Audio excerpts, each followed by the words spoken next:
السلام عليكم.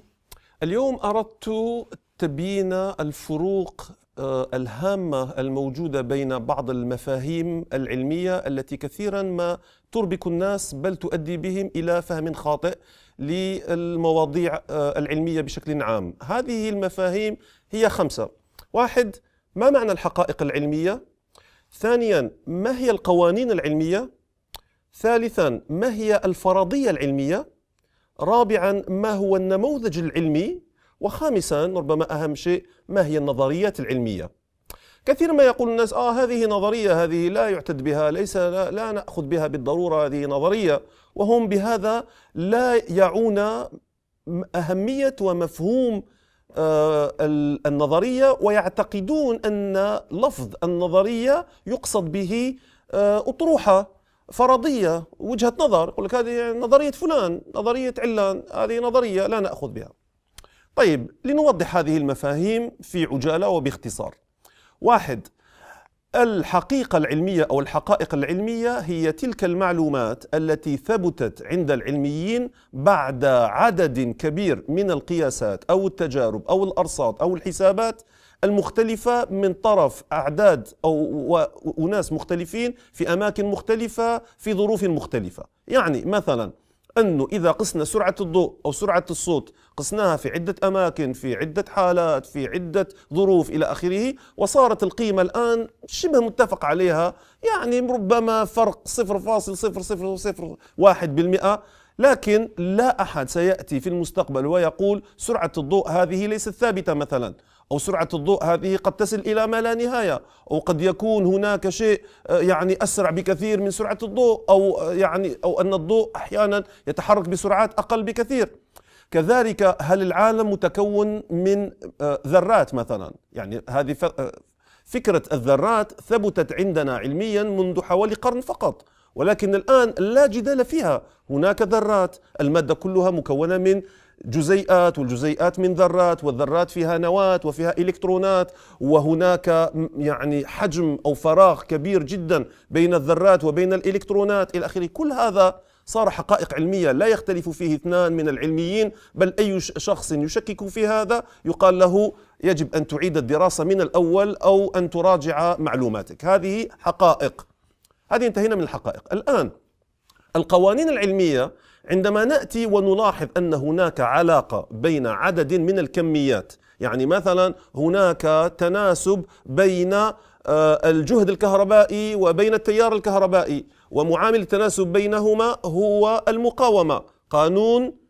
أوم صار معروفا. الآن متى ينطبق هذا؟ هل له حدود؟ هل أحيانا لا ينطبق إلى آخره؟ هذا فيه تفصيل، ولكن هذا قانون، علاقة ثبتت عندنا في كثير من الحالات، بسيطة جدا، يمكن صياغتها ببساطة، وكثير من الأحيان يمكن صياغتها رياضيا، يعني في معادلة بسيطة.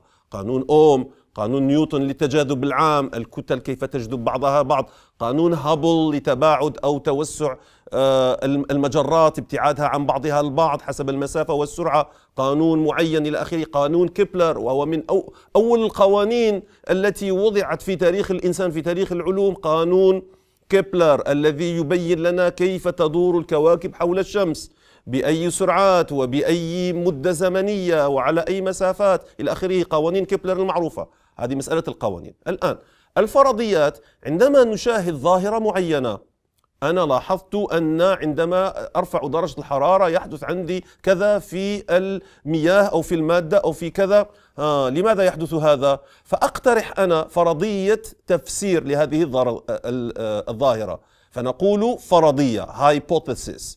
هذه الفرضية قد تكون صحيحة وكثيرا ما تكون خاطئة، يجب تجريبها، يجب التأكد منها، يجب اللجوء إلى التجارب، إلى القياسات، شخص آخر ينظر فيها، إذا هي فيها حسابات، إذا فيها استنتاجات إلى آخره، فتبقى فرضية إلى أن يتم تجريبها والتأكد منها، حينها تتحول إلى قانون أو تتحول إلى تفسير معين. عندي تفسير، أما في الأول فهي فرضية. هذه أدنى المستويات العلمية، نقول لدي فرضية، هذه التي الناس يعتقدون معنى النظرية أنها فرضية. لا، فرضية هي مقترح فقط، يعني طرح معين لا يصل إلى مستوى النظرية ولا يصل إلى مستوى القانون ولا يصل إلى أي من هذه المستويات.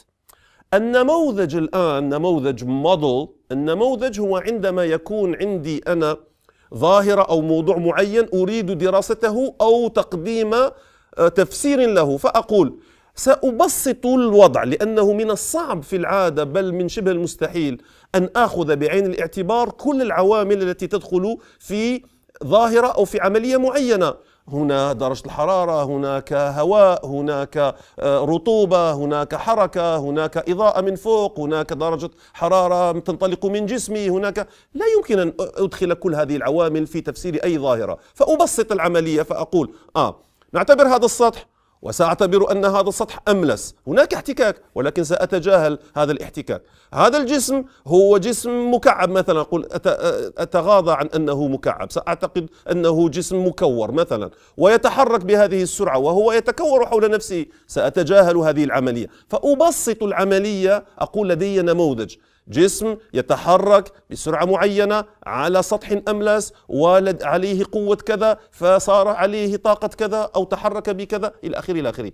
عندما أضع تصورا مبسطا لظاهرة معينة أسميها نموذج، وكلما كانت نتائجه صحيحة كلما أقول النموذج هذا فيه خير، خلينا نقول يعني فيه أمل. حينها يمكن أن أعقد منه وأقول طيب أضيف الآن الاحتكاك، أضيف الآن تأثير درجة الحرارة، ولكن يبقى هذا نموذجا فأبسط أنا الأمر. يعني مثلا كان نموذج بور للذرات، جاء بور وقال سنعتبر أن الذرة هي نواة وإلكترون يدور حولها كما تدور الكواكب الأرض وغيرها حول الشمس هكذا. نعرف الآن أن الإلكترونات لا تفعل هذا، ولكن للتبسيط قال نعتبر أنها تدور هكذا وتدور بخاصيات معينة. فإذا اعتبرنا هذا النموذج واستخلصنا منه نتائجه، هل هذه النتائج تتطابق أو تقترب من النتائج التجريبية؟ نقول هذا النموذج فيه جزء كبير من الصحة وربما يحتاج إلى تعديل أو يحتاج إلى تطوير. إذا كان خاطئا أو نتائجه متعارضة مع التجربة، حينها نلغي هذا النموذج ونقول ننظر في يعني تصور آخر مختلف، هذا ما نسميه النموذج. يبقى الآن ربما أهم فكرة وهي فكرة النظرية. كما قلت النظرية لا تعني وجهة نظر، طرح، مقترح، فكرة فلان علان، لا تعنيني هذه تمثل رأيه فقط. لا، النظرية ليست رأيا، النظرية هي إطار شبه متكامل نضع فيه الحقائق والقوانين التي توصلنا إليها والنماذج التي صارت يعني جيدة على الأقل إن لم نقل يعني صحيحة إلى حد بعيد.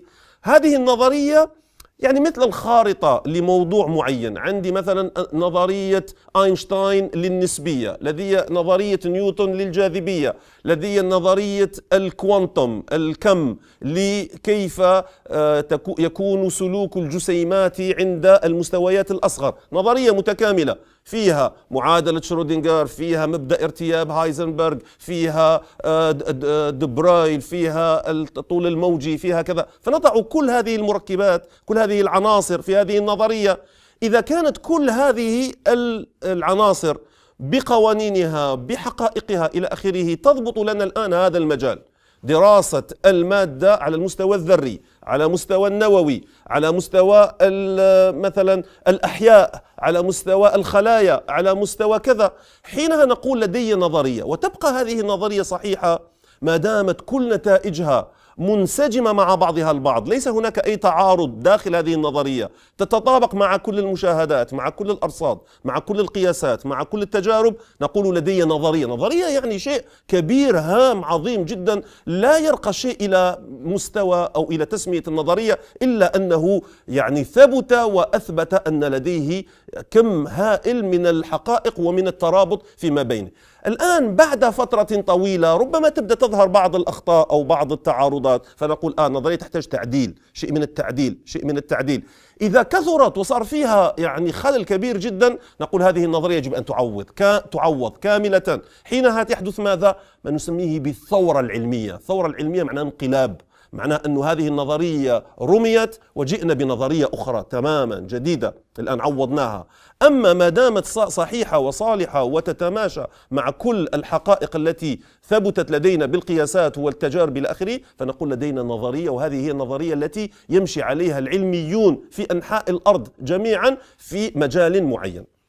آخر فكرة، هل يتغير العلم يعني كثير من الناس يقولون طيب ولكن العلم عندكم أنتم يتغير، يعني كل شوية بلوتو كوكب، بلوتو مش كوكب، غيرتوا رأيكم أنتم، ممكن بكرة بتغيروا رأيكم تقولوا ما في انفجار عظيم الآن، هذه فكرة انتهت، الأرض سوري الأرض ما تدور حول الشمس، غيرنا الآن، تغير الأمر، تتطور العلم، يتطور ويتغير.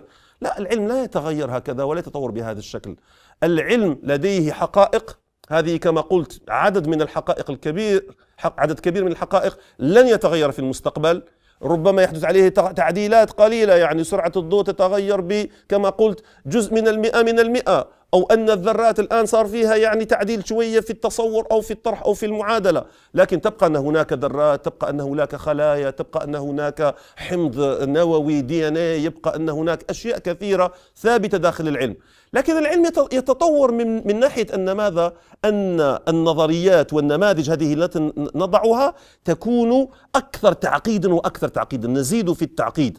فنحن دائما نحاول أن نقترب من يعني التفسير النهائي، ولن نصل إلى التفسير النهائي، هذا عند الله في علم الله، لكن العلم يقترب تدريجيا، نطور ونقترب ونعدل ونعدل ونعدل. هذا لا يعني أن هناك يعني شيء سوف، بعض الأشياء ستتغير كما قلت، تحدث انقلابات في العلوم، تحدث ثورات في العلوم، ولكن عموما العلم يتطور بهذه الطريقة.